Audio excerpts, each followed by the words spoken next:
Hello friends, this is रजतर from Indian investors federation. और आज 22 दिसंबर 2022 है and market has fallen by 241 points. और चाइना और जापान में कोविड केसेस के हाइक आए हैं। इंडिया में भी मेडिकल इमरजेंसी मीटिंग लगी गई है। सो अब मार्केट्स का होगा क्या? सो ये क्विकली 4 या 5 मिनट का वीडियो है एंड इसमें we will analyse that what has happened in the market. And जब इंडियन मार्केट गिर रहे थे तो यूरोपियन और अमेरिकन मार्केट्स हाई पे क्यों थे, हम उसकी भी बात करेंगे।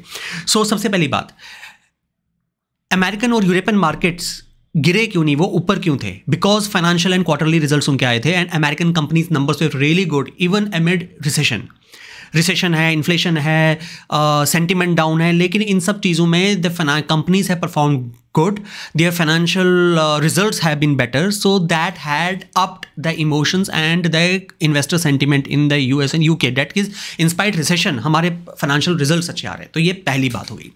दूसरी चीज़ ये आ जाती है कि ये यूरोप और अमेरिकन मार्केट्स ने कोविड की चीज़ को तो वहाँ पे नकार दिया था, लेकिन इसी दौरान पे एक इंडिया में चीज़ ये हुई कि एक स्टेटमेंट ओवरलैप कर गई। स्टेटमेंट ये ओवरलैप कर गई कि मॉनेटरी पॉलिसी रिव्यू जो इंडिया में हुआ था उस दौरान क्या हुआ कि उन्होंने रेट हाइक कर दिया 0.35% से। लेकिन इसमें जो जयंत वर्मा है, जो one of the monetary policy committee के मेंबर हैं, उन्होंने कहा कि हमें रेट हाइक नहीं करना चाहिए because it will adversely impact the Indian markets because global recession है, एक्सपोर्ट्स का उतना सपोर्ट नहीं है बिकॉज एक्सपोर्ट्स गिर गए हैं because of the lowest demand and all so and so forth, so we should have paused for it.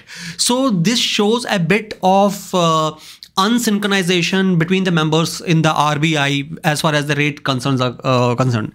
Investor fraternity भी नहीं जानती थी and even the fund managers were not expecting such a steep hike when the inflation rate India में already 11 महीने के लो पे है। So हालांकि it was around 6.25% but जो headline inflation है वो चाहते हैं कि 6% के नीचे रहे। एंड इसमें जो मिस्टर दास गवर्नर है हमारे RBI के, he was very staunch on it कि भाई नहीं, जब तक हमारे इन्फ्लेशन फिगर्स 6% के नीचे नहीं आएंगे we will keep on increasing rates. And they have also said that कि most probably we might be again expecting a rate hike in February. वहां से यूएस फेड ने भी कहा है कि हम रेट हाइक नियरली 4 बार करेंगे फाइनेंशियल ईयर में। So therefore there might be very good chance that the money might outflow from India to US if the Fed increases the rate hike twice. Not only that, अगर repo rate hike हमारा India में हो रखा है तो जो हमारे exports हैं, जो मिड कैप स्टॉक्स हैं या कंपनीज का जो बॉटम लाइन है, that will be impacted. So equity market हो सकता है फिर देन साल 1.5 साल के लिए उतना ग्रोथ ना दे। हैविंग सेड दैट, सेंसेक्स जो गिर रहा है उसके लेवल्स क्या हैं? अब मैं इस सेकंड और लास्ट पार्ट में आऊँगा। सेंसेक्स के लेवल क्या है, स्ट्रेटजी क्या होनी चाहिए और आप क्या कर सकते हैं, that will be the last part of it. So let me share you with you the screen and let me make it big for you. तो ये सेंसेक्स का ग्राफ है। अभी आप देख रहे हैं कि सेंसेक्स यहाँ ऊपर से यहाँ नीचे आने लगा है। So let me make it a bit bigger for you. Okay, great. Sensex आज क्लोज हुआ है 60,826 पे। अगर आप ये कैंडल देखेंगे और ये रेड लाइन देखेंगे, ये वाली रेड लाइन, तो ये जो रेड लाइन है ये 50 डे मूविंग एवरेज है। तो जब हम इसकी बात कर रहे हैं कि ये एक 50 डे मूविंग एवरेज है, 50 डे मूविंग एवरेज के नीचे क्लोज हुआ है, इसका मतलब है कि शॉर्ट टर्म के अंदर हम देखेंगे स्टॉक सेंसेक्स को और नीचे गिरने के लिए, अगर कोई एक बेटर अच्छी न्यूज़ नहीं आई तो। दैट मीन्स अगर कोई और अच्छी न्यूज़ नहीं आती है या गवर्नमेंट कुछ और स्टेटमेंट देती है, then the next level that we can see would be 59,881. Currently it is 60,826, the position of this. So this is already selling signals parabolic सार ने और मूविंग एवरेज क्रॉसओवर ने, EMA क्रॉसओवर ने already यहाँ पे selling signal हमें दे दिए हैं। जो ये ग्रीन लाइन आप देख रहे हैं ये 200 डे मूविंग एवरेज है, मतलब 200 दिनों का प्राइस पॉइंट बता रहा है हमको। और ये जो है ये पिछले 50 दिनों का प्राइस पॉइंट बता रहा है। तो अगर हम 50 दिनों का प्राइस पॉइंट बताएं, स्टॉक ने ऑलरेडी आज इसके नीचे क्रॉस किया है, तो शॉर्ट टर्म में हम देख सकते हैं इसको 59,000 पे आने के लिए, देन 59,000 के बाद 58,250 अगर वो सस्टेन नहीं करता है और अगर ग्लोबल रिसेशन फियर्स भी आते हैं या लॉकडाउन्स लगते हैं या इंटरनेशनल ट्रेवल्स को लगता है ना, इस वजह से क्या हो गया है, जो रियलिटी ट्रैवल और हॉस्पिटैलिटी सेक्टर है उनके जो स्टॉक्स है, मेटल्स के स्टॉक्स है, they have taken a hit today. So now the question arises what an investor should do.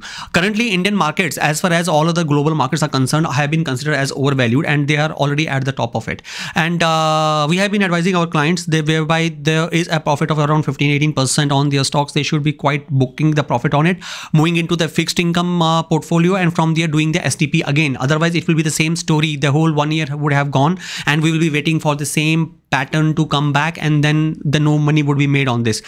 Fixed income bonds में, FDs में, tax free instruments में आपको already higher rate of return मिल रहे हैं, so it is better to have lock in those things as a part of your overall strategy than betting on the equity, and the equity exposure should primarily be on the basis of STPs or SIPs, so on and so forth. You can't, first and foremost, you can't know when the market will tank or when the upswing can happen unless and until market doesn't correct by around 10-15%, 15% नीचे आता है, फिर आप थोड़ा सा lump sum लगा सकते हैं.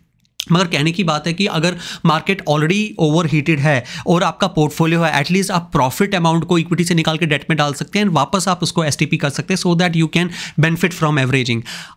एफडीज अगर पुरानी हैं और लोअर रेट ऑफ इंटरेस्ट पे हैं, उसको आप रिन्यू करवाइए on the higher rate of interest. State development loans, SDLs हैं, उनको यूज़ करिए आप. एंड नॉट ओनली दैट, अगर आप लॉन्ग टर्म चाइल्ड एजुकेशन और मैरिज और रिटायरमेंट के लिए tax free longer duration annuity plans लेना चाहते हैं, आप वो ले सकते हैं, because then you would be able to secure the corpus for the next 15 and 20 years, so that interest rate risk नहीं रहेगा, because the interest rates have come high after 2012. तो 2012 से 2022 10 साल के बाद रेट ऑफ इंटरेस्ट हाई आया है. तो अगर आपको कोई भी एन्युटी फिक्स करनी है या कोई भी एफडीज फिक्स करनी है, this is the right time you could be doing that. Because अगर आप लास्ट के 3 साल देखें, लास्ट के 3 साल we have not seen much of the returns happening even in the liquid और the short term funds. Gilt long term bonds में capital gains अब हमें जो 2023 में दिख रहा था वो अब 2024 में दिखेगा. 23 में मोस्ट प्रॉब्ली अगर रेट ऑफ हाइक होती ही गई तो long term bonds will be giving a negative returns including the gilts and G secs, unless and until rate of interest और the repo rate is not decreased by the RBI, which we can't see happening till July और August. उसके बाद अगर होने लगेगा तो उसके बाद इसका मतलब है कि we still have 4-5 months to enter into the long term funds, but not at this point in time. अगर हम कैपिटल गेन्स के पर्सपेक्टिव पे करें, अगर हम यील्ड्स को फिक्स करने के बारे में बात कर रहे हैं या YTM यील्ड टू मैच्योरिटी की बात कर रहे हैं, then the strategy goes all together. However, क्या स्ट्रेटजी आप म्यूचुअल फंड स्टॉक्स या बॉन्ड्स में लेंगे, that would actually be depended upon the way your portfolio structured, the way you need the money. अब आप अगर आप ऑलरेडी 50-55 साल के हैं और मार्केट ही ऑलरेडी हाई पे है, और अगर 3 साल अगर आपको रिटर्न नहीं बनता है, then you might not be in the person who could take an exposure for that time, because you don't have that much of time. Viz if you are around a 40-year-old or 45-year-old person, you can still take an exposure, you can spread your money through STP or SIP. So that means lump sum investments into equity is a strict no-no as of now, which we consider as the case may be. But the way you need to look at your portfolio is to based on your risk appetite, your financial goals, and the need and the cash flow requirements that you will be having. So consult your financial advisor for that, and before you take any call, rather than jumping and pumping on the news that comes every day, because you will be seeing too much of volatility, at least till the budget comes in. And we are still hoping that till budget there will be much higher volatility that would be there for the next 35 to 40 days. Thank you so much. This is Rajat Das signing off today, and happy investing. Thank you so much.